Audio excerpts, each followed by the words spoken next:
Hello my lovely patrons, thanks for coming to see this video. So this one is a little bit more detailed on the art side of things, and it's going to take a look at how I create the cover page and the mind map page of my February setup.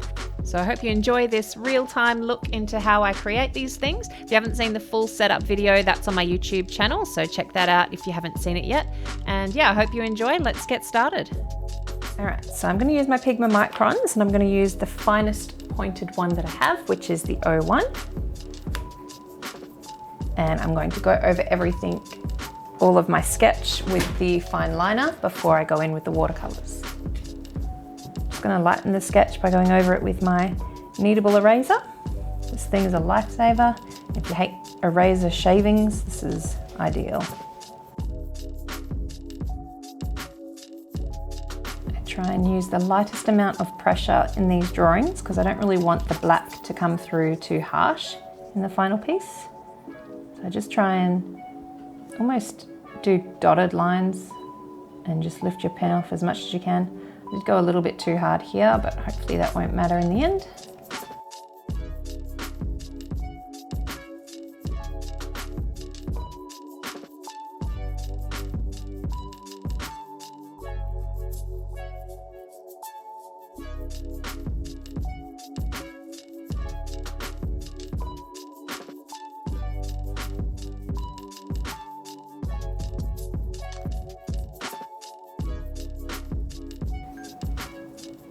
So a lot of these I'm just doing as very light kind of sketchy lines, and some of them are broken, but I'm not too worried about that because then a little bit of that is going to shine through in the watercolor section.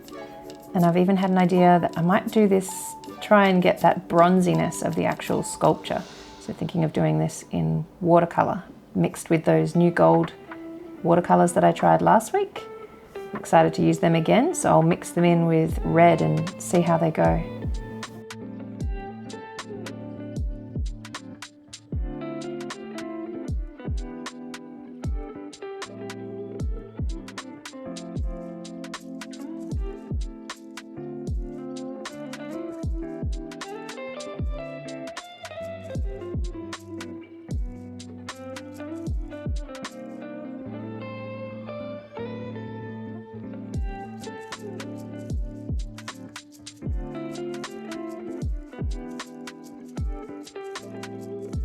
And now for the part of the drawing that I'm always the most nervous about, which is our traveling girl. So I'm always nervous about adding her in because it's so tiny, the features. I'm always worried that, you know, it's not going to look right. The proportions will be off or just something, because she is just added in kind of mostly from the mind. So sometimes it can be a little bit scary. So I think if I keep it as simple as possible in the features, and then hopefully she'll come out all right.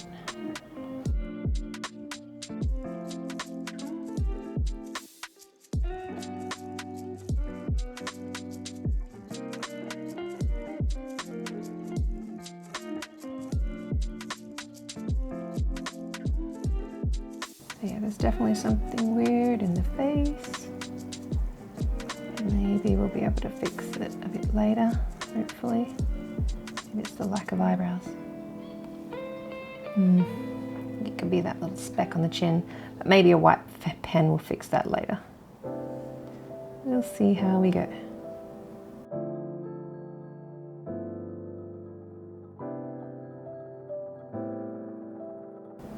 Whoops, I forgot to put shoes on her. That's okay, she can be wearing thongs or flip-flops or jandals. What do people call thongs in America? I have no idea. Flip-flops? Okay, there she is. And then the rest of the stuff down here, I might just add just a little amount of line work here, just so that I know roughly where I'm going to be placing the colour. So I'm barely touching the page, or I am, but I'm angling my pen slightly so that the metal part of the nib is touching. Then it just gives you this really faint little line to work with.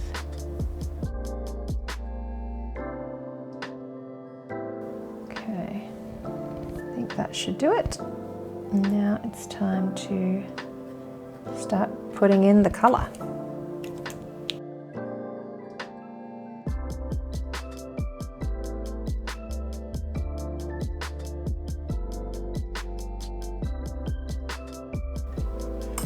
So I'm going to start with wetting some of the area in the sky. Actually, no, I've got to erase the underpaint, the underdrawing first.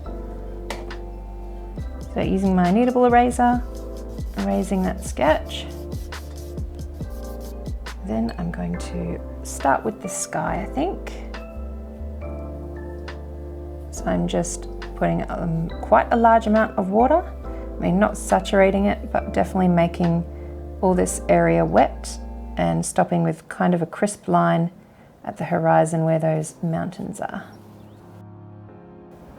I should have mixed a colour first, but I'm always behind on that, so I just quickly whip one up before it dries. And I'm using quite a bit of water in there because I'm just going to start with one strip along the top and I'm just going to bring it down to make it really soft. So this hopefully makes a gradient that's lighter at the base where the mountains meet it, and a little bit darker at the top. Okay, now I'm going to let that one dry. And then I might pop in some of the green in the bottom section. I like to do these front pages as loose as possible because, you know, it's not a final piece. I mean, it's a final piece for me, but it's not something that you want to spend hours and hours and hours recreating. I want to get it done in a couple of hours. So I'm just trying to give some loose washes of colour on the outside and then go in a bit more detailed after with the main features. So this statue in this case.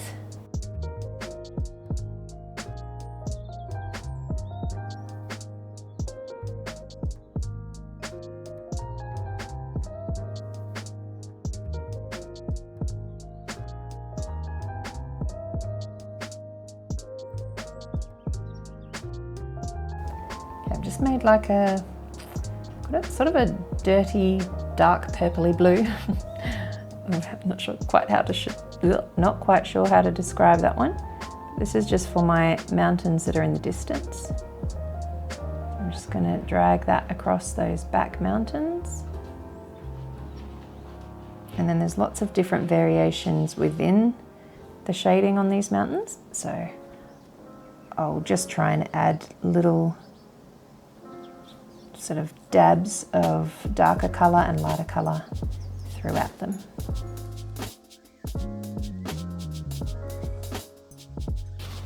Paper towel is always handy to have nearby. You can dab off the colour that you don't need onto there.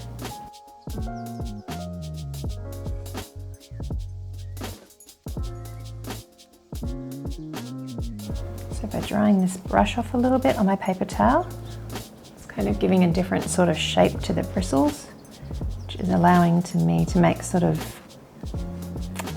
striations, I guess, in the mountains behind. I'm hoping that'll make it a little bit more lifelike, just adding that texture. What I might do as well is lift some of that colour by just tapping my paper towel on there. And that will hopefully keep it quite light and recessed into the distance.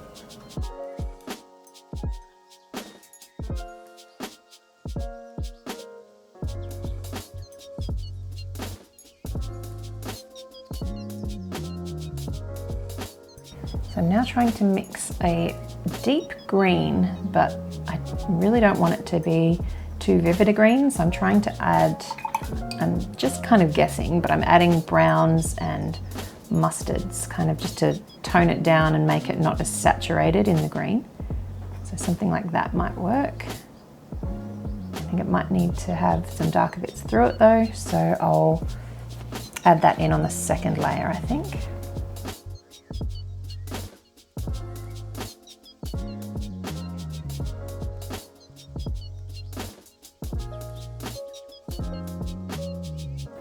I know what I forgot to do this time. I forgot to add my mask that I usually put on top of my girl so that she stays white and doesn't take on any of this watercolour, but I've forgotten to put it on, so I'm just trying to be really careful going around her.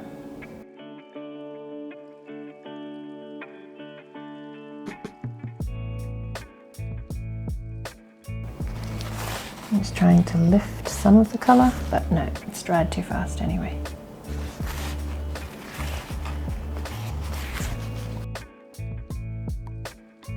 Okay, this time I'm going to do it wet on wet, so I'm going to put my base down first, which is just plain water. Try and go very softly around the edges of our statue. And then take our green and dab it in.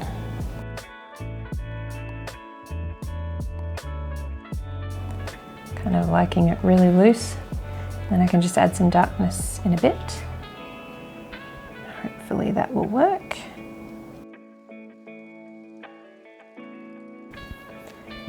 Okay, there's the first layer. We'll let that dry and we'll come back to add some depth. Okay, so that's now nice and dry and we're ready for layer number 2. So I'm going to try and darken up some areas and build some depth. I liked this effect that was going on here. I'm not such a fan of this part, so we'll try and get them all to tie together. I'm still going to try and be quite loose with it and, you know, not colour in too much if I can avoid it, which is the challenge. I'm going to go in with mainly a dark green mixed with maybe like a really dark blue. I just get a little scrap piece of paper to do my swatches on to see if it's the right colour. So even that is still too vivid a colour, so I really want to just desaturate it. So it's still coming out quite a bold green. So what I'm going to do to try and tone it down a little bit is I'm going to try adding green's complementary colour, which is red. If I add just a little bit of that, it might just dull it down a little bit. It's looking more like what I want. Yeah, so see how there's not that, is that even in the shot? No, it's not. So see how we went from this, which still had quite a brightness to it, and now I've desaturated it and it's taken it down to this shade. That's much more what I'm after. So now I'm going to dab this in to the painting where we want some depth to come in. Just a little bit more in the hills, or the mountains actually.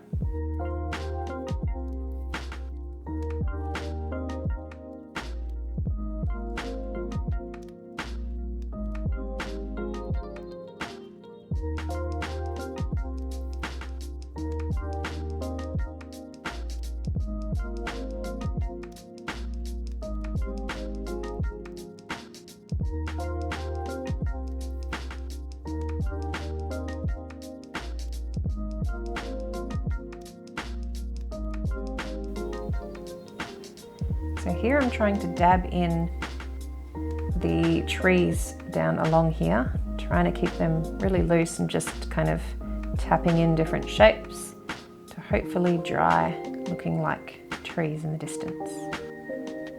Might look like them if you squint your eyes.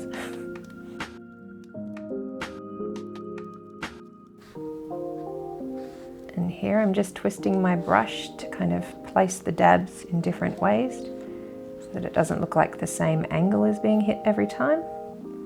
Just helps with it looking a little bit more realistic, hopefully.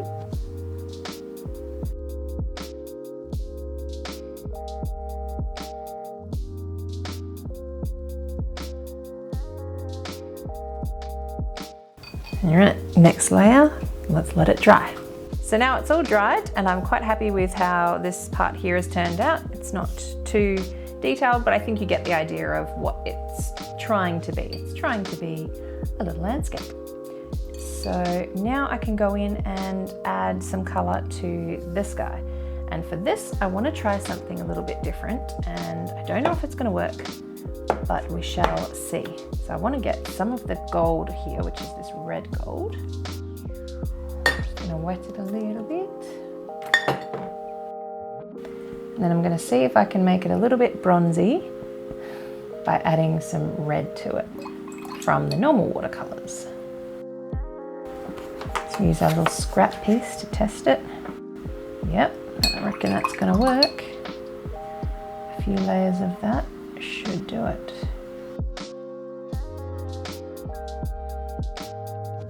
Because this sculpture is made out of bronze, I believe. Or at least it's a metal that looks very bronzy.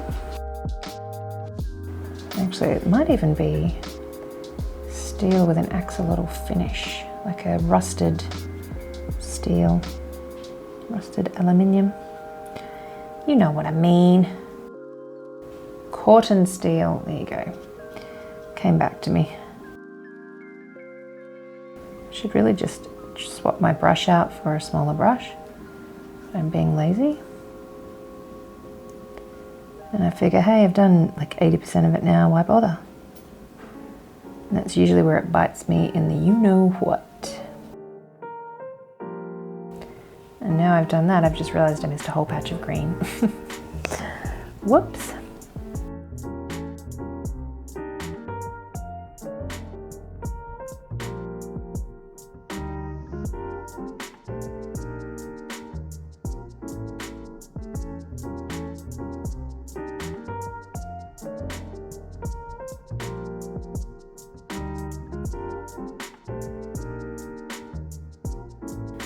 Alright, so now that that one's semi-dry, I'm going to add another layer, which I'm using a deeper brown this time, so like a browny, coppery colour from my watercolours. I'm just mixing a touch of the gold into it. And this is good, hopefully going to be just making it a little stronger, and where most of the dark areas are on the statue itself. I'm hoping some of the gold pigment will still show through anyway.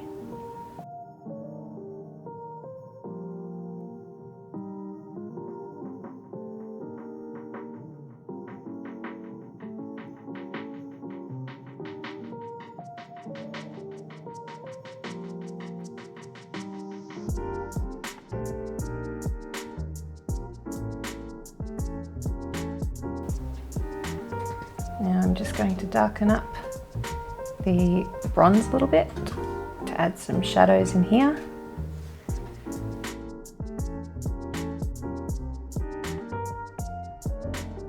Just trying to add some texture to this area because it is like a eroding, rusting sort of metal look. So I kind of don't want it to be too perfect.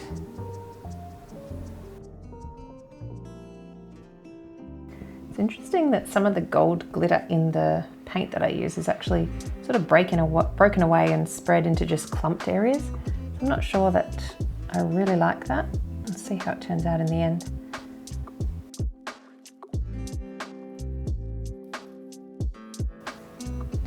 Once again, just sort of adding a little bit of texture here and there. So not covering it completely with this color, but just adding little bits of shading in kind of random patches.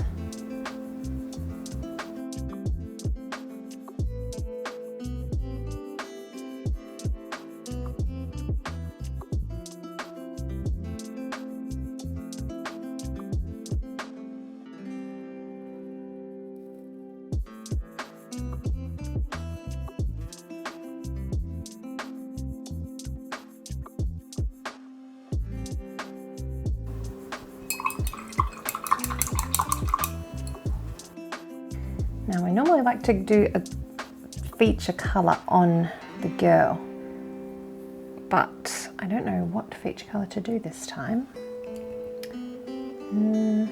I think her outfit there's too much of. Just needs to be a little hint of something. Maybe the glasses.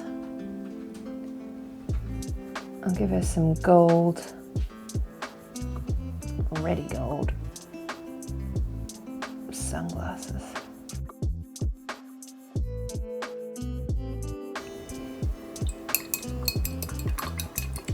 I think while I'm there with her, I'm going to edit. I'm going to fix her face because her chin is weird.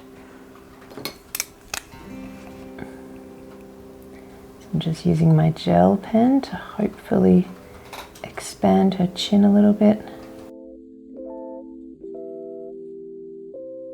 Okay, so now I'm going to go let that dry off a bit. I might go back in again with more shading. We'll see what happens, but for now I'm going to work down in this section here and sketch in some of the roads and the buildings that you can see from the view of the city down below. Okay, yeah, I think this will work. So I'm going to use a Faber-Castell Pitt Artist pen, which is just a water-based marker, and I'm going to add in like where the shadows from these houses are. And I think I'll go in and add the roofs using a white gel pen after that.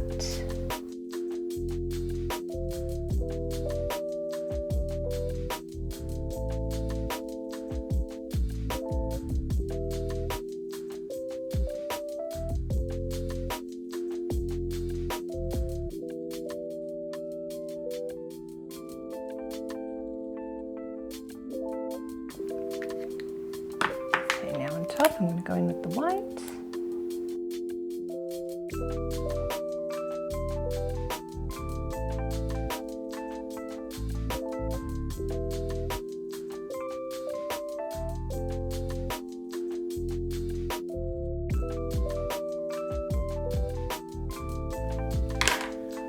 Let's see what that looks like on there. Oh, would you believe that this Tombow marker that I got recently, this jewel brush, is the perfect shade for showing some shadows on here. So I'm just going to do that wherever there's like meant to be sort of little trees. I don't know if it's going to do much in the long run, but it feels good.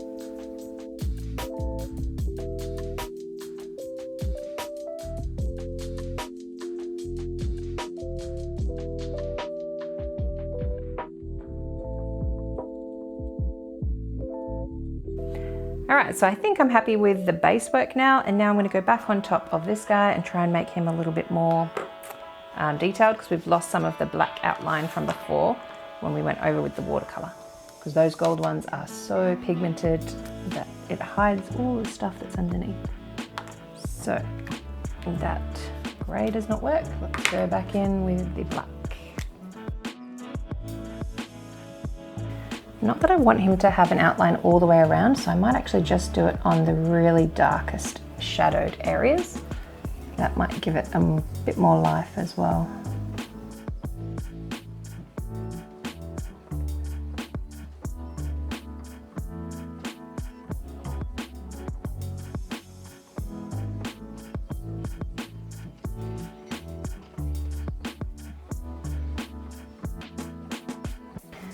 I'm just using a lot of little hatching, sort of cross-hatching strokes to try and get some shading on the statue.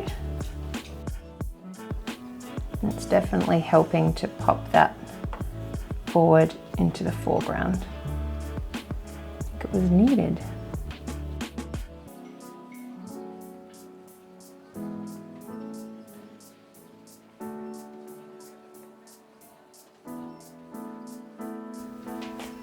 Yeah, I'm definitely seeing this piece come to life now that I'm adding this detail in. It's always where it starts to work for me, when I start using intricate things to create a little bit more variation and depth in the subjects. And then it makes me happy that I don't quit halfway through. So if you ever get to that point in your artwork and you just want to quit because you're not feeling like it's working, of course you can sometimes, but I don't recommend doing it, because you may as well just keep going. You don't lose anything from continuing, and you usually gain something, because eventually you'll hit the sweet spot and you'll be happy with what you create.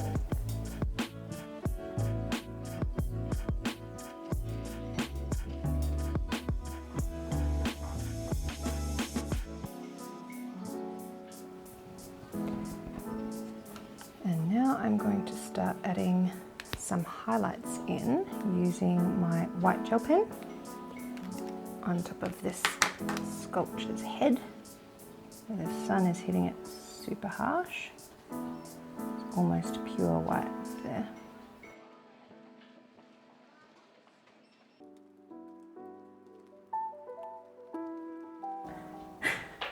I'm having a very big laugh right now because obviously I'm trying to get some peace and quiet in here while I'm painting and talking to you guys, and we're looking after my parents-in-law's dog at the moment, and he's got a really loud badge on his collar, like his name tag, and it dangles along the floor, and all you can hear is this dunk dunk as he's walking through here.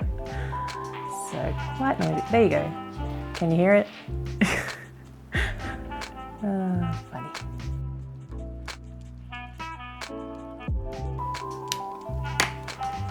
Okay, I think I'm happy with the statue as it is. I don't think I need to do much more to that.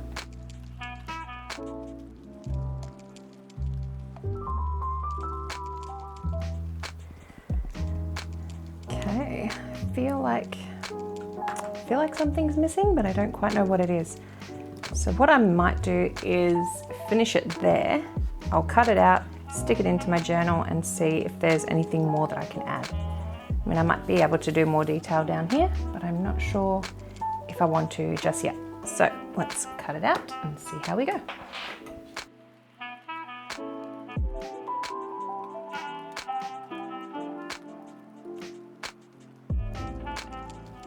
So I did feel like there was something missing from this cover page, and I think in the end it was a color. Like there's some sort of color missing, and I think it's the warmth. So there's a lot of that orange in that one spot, the browny, rusty sort of orange. But I think there was maybe an overpowering amount of green, and it was all sort of pastel greens. So I didn't quite know how to sort of make it pop and add something extra, but I knew it needed something. So what I decided to do is, after I've written in the February month there on the side of the sculpture, I thought I would colour in all the outside edges, and I decided to choose quite a vivid yellow and a bold sort of sage green. So that kind of complements the landscape, and then that yellow was that warmth that I needed to make some of the elements in the grass and like the landscape down below to pop. So I just threw in a little touch of yellow down on in the landscape down below, and I think that helped in making it stand out a little bit better, and it wasn't as washed out. And then after that, I was happy with it. There was still something bothering me about it, but I honestly couldn't put my finger on it. And so maybe it's just the fact that it would have been nice to have a little pop of pink or a purple in there. But I didn't feel the need to add it too much because I was happy with how it looked, and the actual kind of vintage postage mark I felt was coming across. So I left it there and moved on with the rest of the setup. And so now we'll take a look at the detail of the mind map page and show you how I came to that.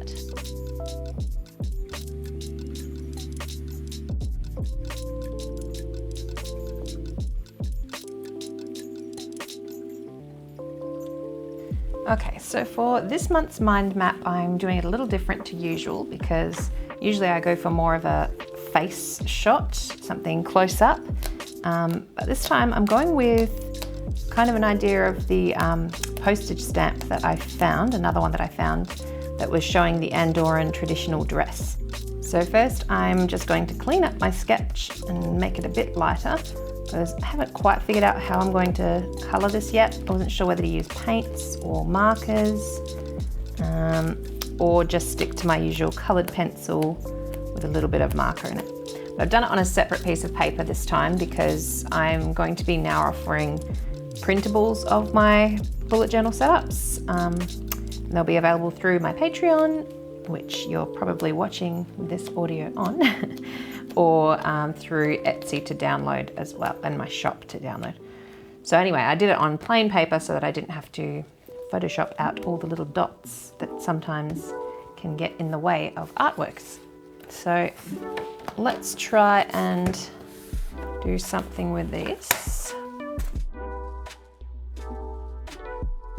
So I think first of all, I'm going to make her face as light as possible because I'm going to try and draw that in pencil.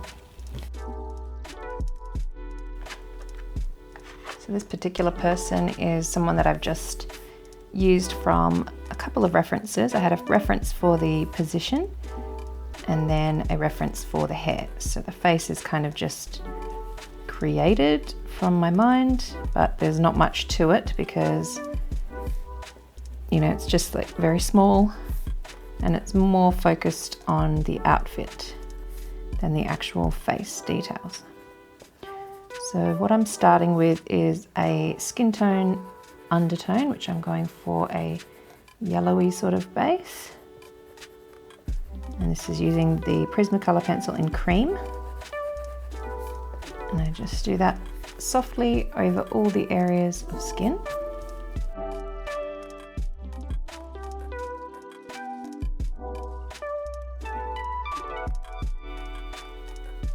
Okay, so that's all the skin that we have on her.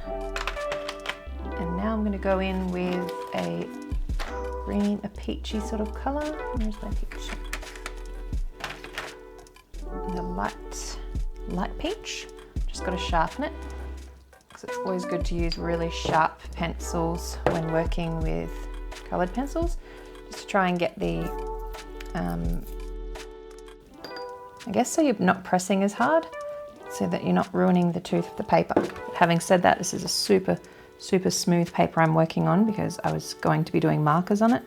So I'm actually working on proper alcohol marker paper. I don't think I've ever used it for pencils. We'll see how it works.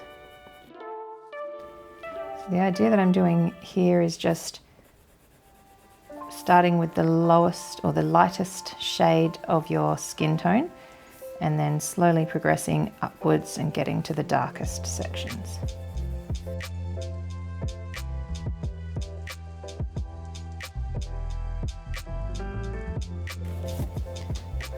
So that gives us our base. And now we can start adding some shading into the skin, which I might use. I quite like using this one, which is called Clay Rose. It's sort of a purpley hue to it. Just going to put that where I think there might be shadows and any sort of, what do you call it, depth in her faces, like cheekbones, or, you know, just shadows on the skin.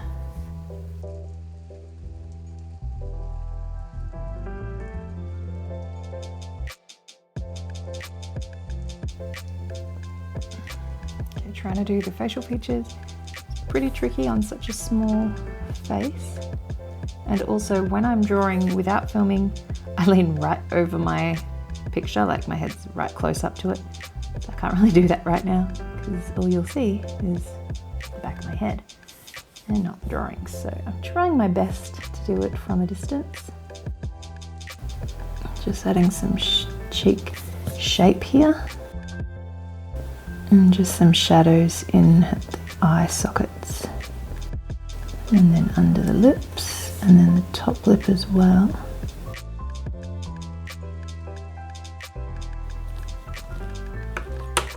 So now I'm looking at it and the skin tone is definitely too yellow, so I'm going to have to add some warmth to it, some more browny sort of neutral shades. What's a good one? Maybe I need to test a couple.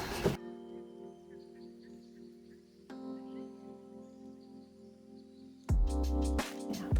All right, I might add more of a oliviness to the skin.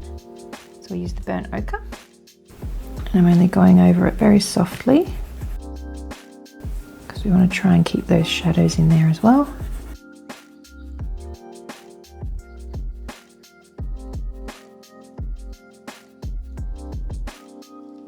Okay, and now I'm going to use,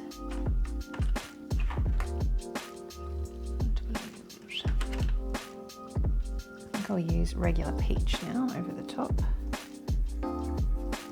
Try and blend that all together.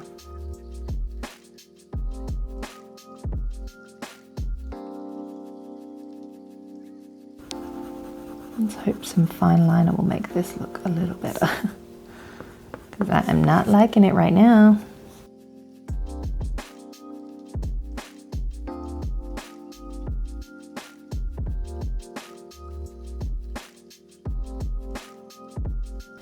Okay, it's looking weird. Super weird. Let's get some fine liner on there. Save me.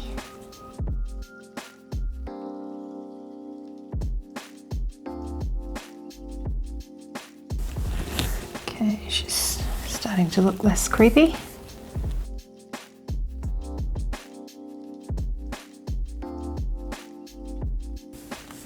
Okay, because I'm liking the fine liner on there, I'm going to add more into her face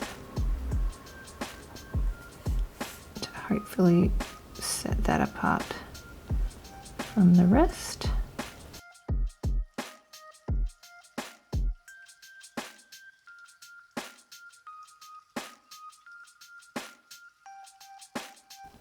Okay, I feel like the line art is making a big difference. It's not looking as creepy as before. It's definitely different to my normal mind maps. I tend to try and make them realistic in the face and then just have an element of marker in them around the outside, but this one is definitely going to be more, not too cartoon-like, but sort of animated, just not realistic at all. I never remember what that's actually called. But the main thing is I'm liking it better than before.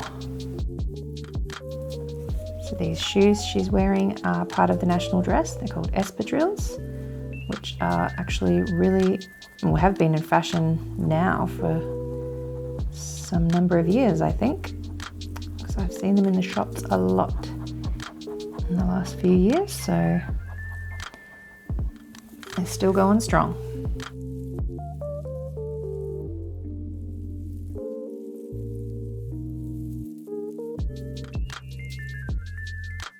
Now, I know I'm going to do a lot of black on this drawing, so I'm wondering whether I should do all that first and then go in with colour after. I think that might be the way to go. Actually, first I'll do her netting gloves, as that is part of the national dress as well. Long black gloves that are all netting. How am I going to draw netting, you ask? Thinking just cross hatching, like making a little grid on here, but I'm going to try and follow the curves that her hand would be sort of making.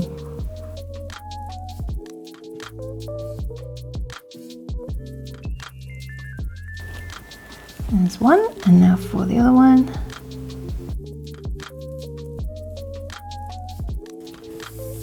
There we go. And then I might add in some of this rock that she's sitting on. I'm picturing her up in the mountains with some of the national flower, which is the narcissus flower. I think that's how I pronounce it. Narcissus. A few extra rocks down at the base. I'll go in and add the flowers after. But I might just put in my diamond in the background. To add a little bit of interest in the background, so I put the background elements, which is the mountains and the flower, inside a diamond.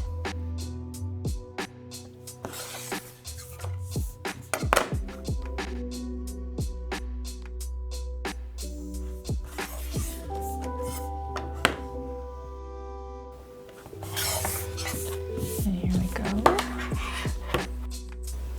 I think we'll use,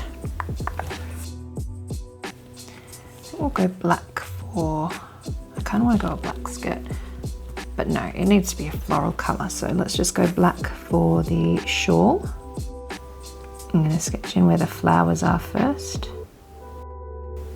and then I'll fill it in after.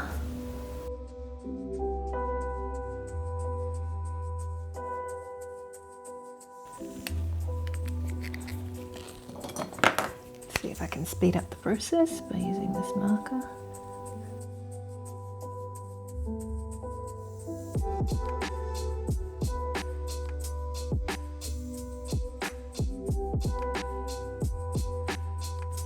And I think I'm going to use alcohol markers back here, and we'll try and get some nice blends.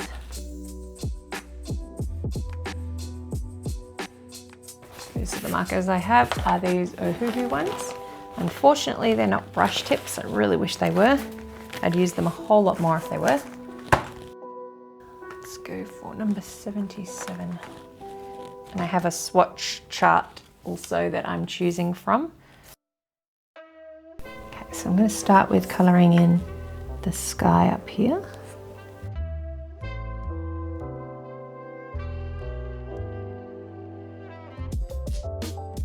I'm just bringing my lines the other way to try and avoid any streakiness. I like this blue colour because it's not too saturated. It's almost a little bit slightly greyish, which is what I like, so it doesn't end up too, what's the word? I don't know if there is a word. I just like it. Now this one is a really nice colour, a little bit more purpley. So I'm going to use that for the mountains that are in the background. And then I might even pop on some white sort of snow on these, which I can use my gel pen for.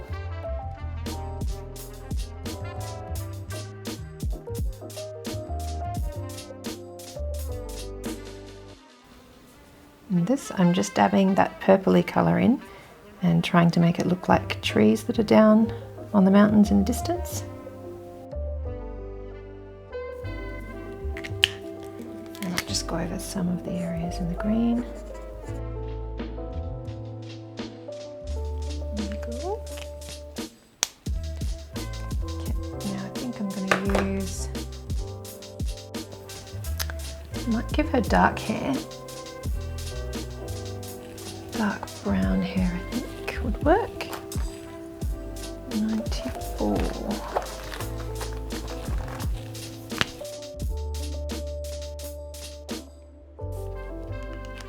I think it needs to be even darker. Let's throw a bit of chestnut brown in there. It's good to keep some of the lighter shade in there anyway, because that can act as like a highlight on the hair where the sun's hitting it.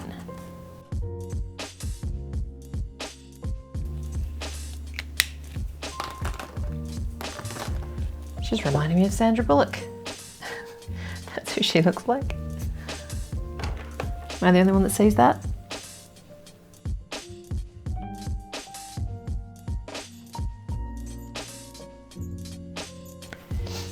Okay. Now I'm just going to pause.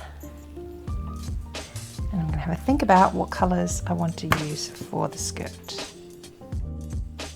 Okay, so this is the picture that I'm kind of inspired by, which is an old post-it, oh shine, there we go. It's like an old postage stamp from Andorra. So that's the kind of positioning that I based this drawing on. So I figure I'm going to do similar colours now. So I'm going to do, it's like a creamy colour for the skirt. And instead of the roses or whatever's on her skirt, I'm doing the national flower, which is that poet's Narcissus, white Narcissus, I think it's called. So yes, let's find a creamy colour. I've got this one here, which looks like it might be perfect. It's called Powder Pink. And these markers, if you're curious, these ones are actually from Aldi. They were Creative PL. I did do a review on them ages ago on my YouTube channel, but they're all right, they're not bad. They don't have the brush tip, but we just have to work with what we've got. So I've got all the little flowers over her skirt, so I kind of want to try and keep them white, and then just fill in everything else on the skirt.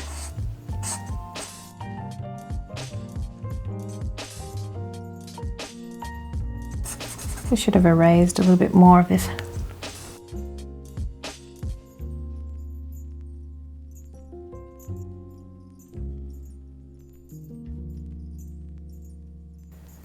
Okay, there's our peachy skirt. And I'll just try and darken some areas where there's shadow.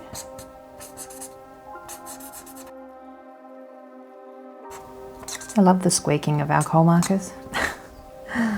So weird, but I love it. Okay, so there's our lovely peachy colour on there. And now I'm going to go in and do the little flowers. I might just start with doing just the little inside bit, the stamen I think it's called.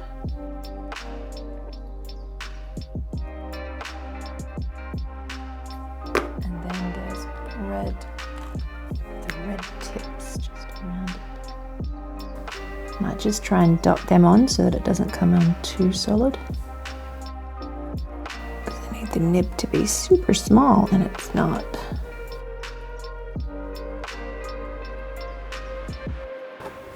Okay, and now for the outside of those flowers, I'm wondering whether to just do a bit of grey. I'm just going to draw in where the shadows would be on the petals rather than having to outline them all in the black fine liner. We'll just see what this looks like. So it's just kind of separating each petal out. So I think once you add the fine liner on there, it might look a little bit too busy. So by just doing this, it should keep it looking quite soft. Hopefully.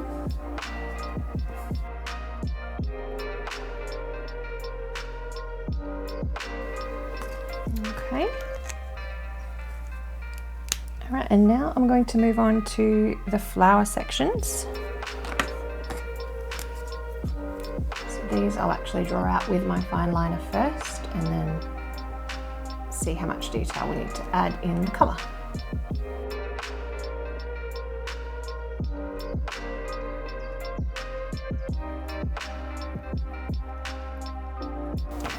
Okay, and then we'll do some in here as well.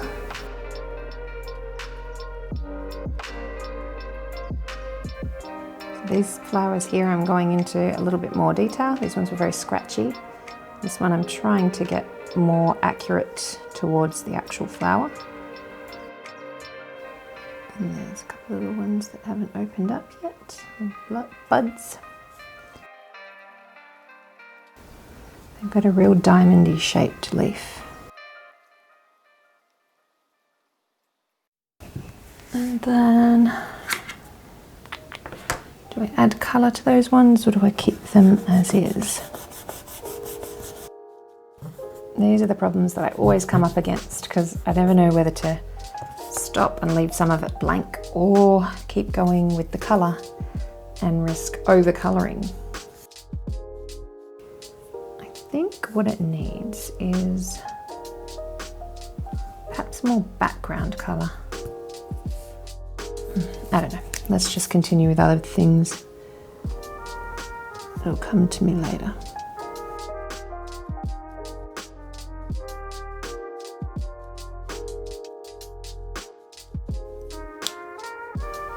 I think this border needs to be darker or thicker. Let's try that.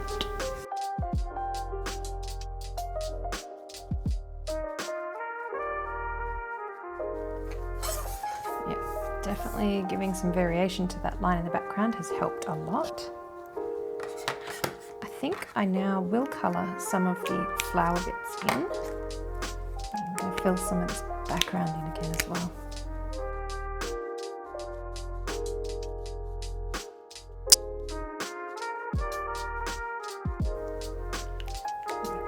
And then get the nice purpley bluish colour.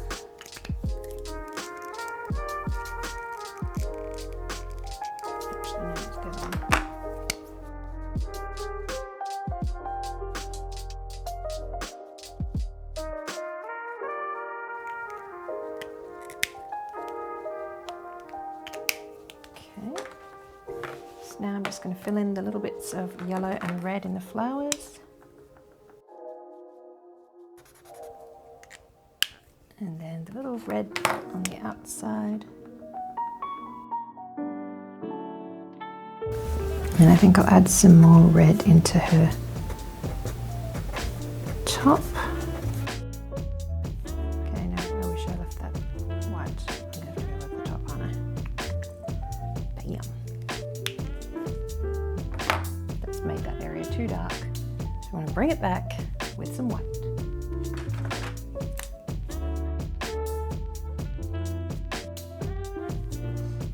Kind of like this soft pinkness that's done.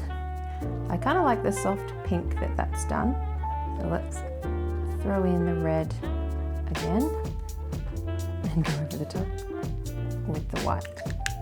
So it's such a slight variation, but it does make a little difference. Makes them very pale pink instead of being stark white or bold red. Happy accidents, I call them. They happen all the time. There we go. I might use that peach colour on her espadrilles as well, because they're like a beigey sort of colour, the base of them. Okay. And now,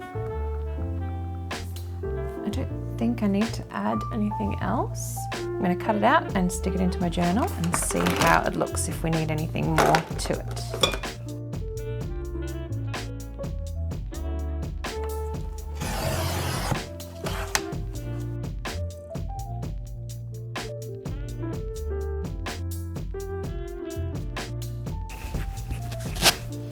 I'm wondering whether to add a little stamp-like border to the outside of this. Yeah, but I might do it once it's in there. So I'll stick it in first.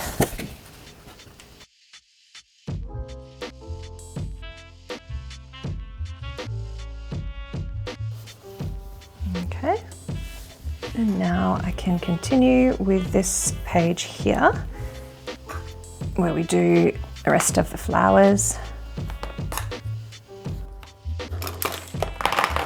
Bring back my rest.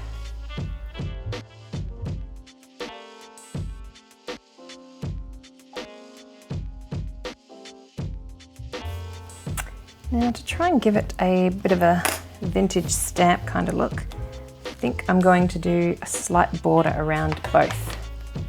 See how it works. Start with black around the picture itself.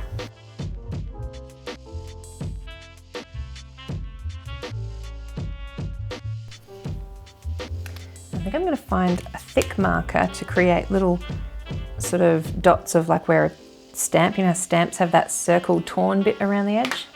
We'll see if we can kind of mimic that.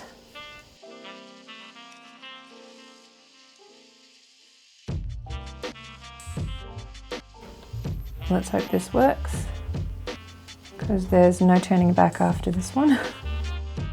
There's going to be no way to fix it if it looks silly.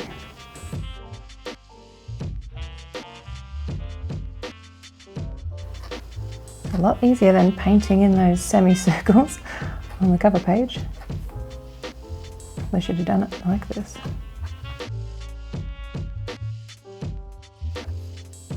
Alright, moment of truth. Does it look like a stamp? I'm thinking it does. Cool. That was lucky. Very, very lucky. Should I continue it the whole way? Yes, yes I should.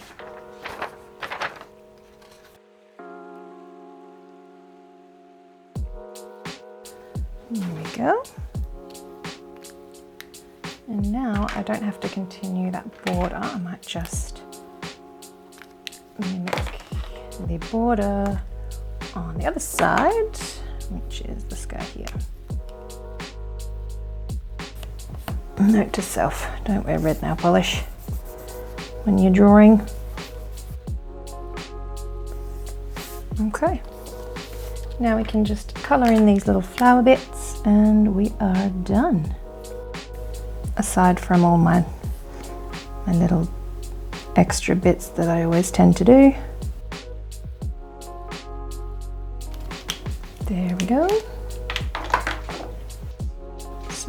the mind map. I'm wondering whether I add any more blue to it or should I just leave it?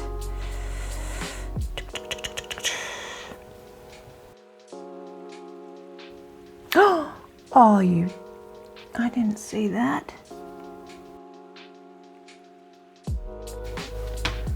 Now she looks creepy, doesn't she? Oh my god, seriously.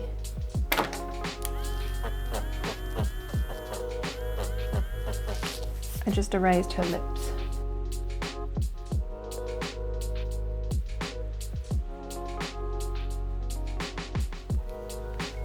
I'm just going to take back the skin on her legs because I realised that they actually wear white stockings. This is the traditional folk dress that I'm drawing, and although I'm modernising it, I actually think it would look better with white stockings under here. Look at how easy that comes off.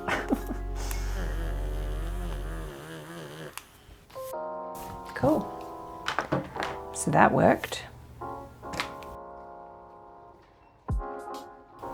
Okay, so right. I think one more thing we'll add for the mind map page is just to make it look slightly more like a postage stamp, I'm going to add the name down here. So ANDORRA in kind of like a pretend print, typewriter sort of print.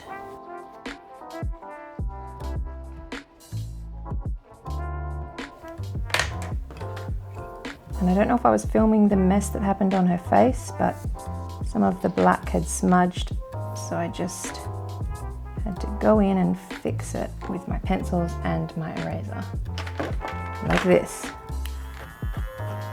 Because see how the black just disappears? So weird. Obviously the marker paper just does not like pencils at all. We won't be using them again in the future. That's for sure.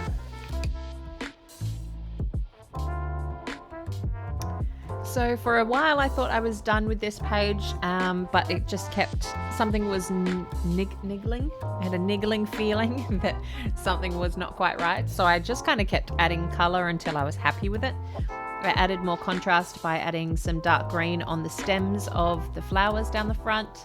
And then I still felt that it was lacking something, so I decided to add more of that green, just using my alcohol markers still. And then I thought back to my usual mind maps and how I tend to include a lot of background in them, or at least a bold color on the outside. And then I thought maybe that would help. So I went in with a sort of a dark berry sort of color, which felt very Andorran, like the vibe to me. So I went in with this berry color, and that I think just made it pop, and it then seems a little bit more finished. And I was going for that sort of vintage postage stamp idea anyway, and I think that came across in the end. So although it's not my favorite mind map page, I'm happy with it because it felt like a bit of a challenge for me. It was something a bit different to what I normally do. So that brings us to the end of this video, just wrapping up the mind map and the cover page. I hope you either learnt something or found this a little bit interesting, or at least laughed with me at some point in the video. Thanks heaps guys, I'll catch you in the next one. Bye bye.